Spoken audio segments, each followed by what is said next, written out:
morning in NDTV exclusive. So much has been said about the new government in Tamil Nadu, about MK Stalin's new look team trying to usher in a new political culture into the politics of Tamil Nadu. And we're joined by somebody who embodies that change, and that is Tamil Nadu's new finance minister, P.T. Thiagarajan.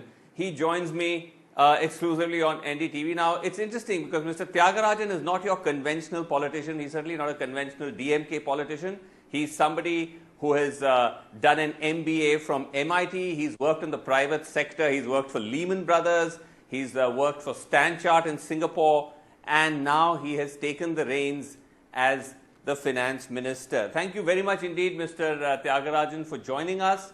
And congratulations on being appointed. And as I said, it's not too often that you see somebody with your background getting to be in the hot seat, as it were. Were you surprised at all? Did you see this coming? No, I think, of course, I'm very grateful. You never take these things for granted. But at some other level, I think my leader has been giving me the opportunity the last 5 years to lead off the budget debate every year at the government, at the assembly. So at some level, I had built up a track record and I had a bunch of data. And so I think it was not entirely unforeseen, but you don't take these things for granted. So I'm very grateful for the opportunity.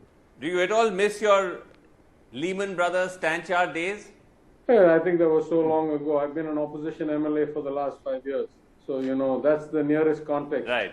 And relative to being an opposition MLA where neither the data is fully accessible to you, nor do you have the ability to actually make change, then relatively speaking, it's a lot better and a lot more, satisfying to be a ruling party MLA, and of course much more to be a minister in the cabinet. Well, you have some wonderful pictures of your family up on Twitter. We'll put some of them up on the screen. I believe you married your classmate in America, Margaret, if I'm not mistaken. I was just curious what she makes of this whole transformation of you becoming a full-time politician and now a minister. Actually, there's a bit of a joke about that. She's actually quite junior to me. She was doing her master's when I was doing my PhD. I think the author got it a bit wrong. So I joke with her that he either aged her or he made me younger than I really am. So I think, that's a bit funny. But of course, we met at university and, I think she always knew that I was going to come back to do this. I often make the point that most people have a purpose in life and don't know whether they'll get there. I knew what the end game was and I was trying to find as devious a path to come because, I'm an only child and based on my father and my grandfather, I knew that the path ended here.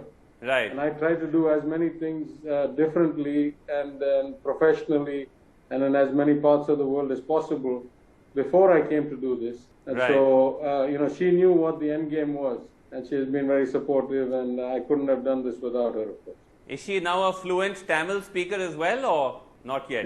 Semi-fluent. Let me say her Tamil is only slightly less than my Hindi. Let's put it that way. Okay, all right. Okay, concho, as they say. The other interesting paradox that people have commented on is that you are a devout worshipper and you have a very close and long association with the Madurai Amman temple, the beautiful, by the way, Meenakshi temple in Madurai, which is your constituency as well.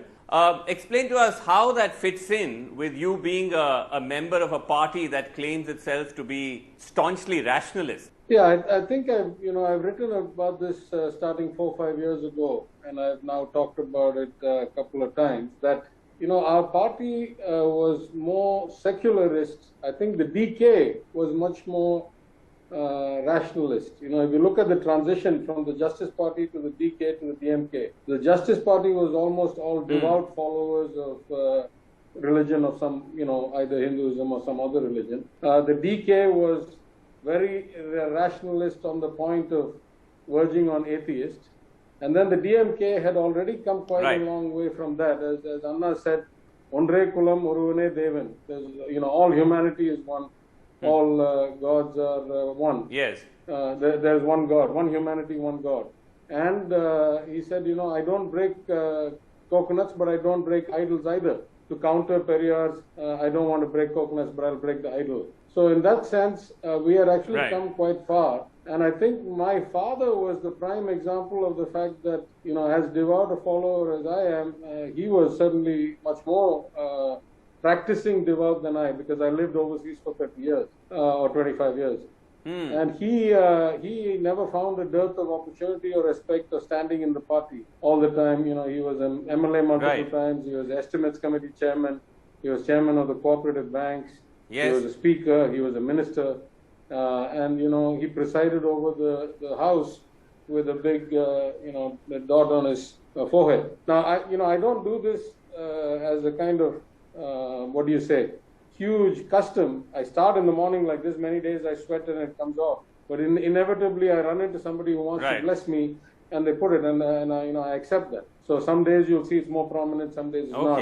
This is not intended as a mark of kind of virtuosity. No, in fact, I don't know how many people know this, but not just your father, you come from a very illustrious political lineage. Your grandfather, I believe, was the chief minister of the Madras presidency. So there's a long history there.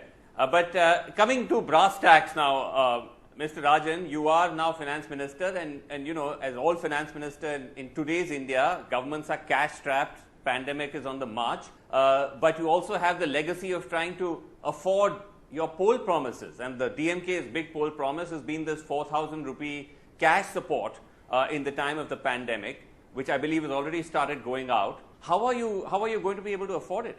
Yeah, I think it helps a lot to have some context of numbers, right? And the great luxury I have, more than anything else in politics, I was first a banker in New York in Wall Street, and traded on the commercial paper desk and the credit derivative desk, where we did, hundreds of billions cash and trillions of notional derivative risk. And then in my role as StanChart, I was also the global head of money markets, and we raised, tens, well beyond $150 billion in liquidity out of the market. So, numbers are not all the same. You've got to understand the scale of things. So if we look at the 4,000 rupees for about 2 crore, a little over 2 crore cardholders, we're looking at about 8,000 or 9,000 crores. Now, most economists anywhere in the world have told you that during a crisis like this, and during a kind of slowing economy that was pre-crisis, the single best thing you can do is put money in people's hands. If you look at the US, they have put multiple rounds of money into people's hands. So, we are doing the right thing. We're doing what any macroeconomic kind of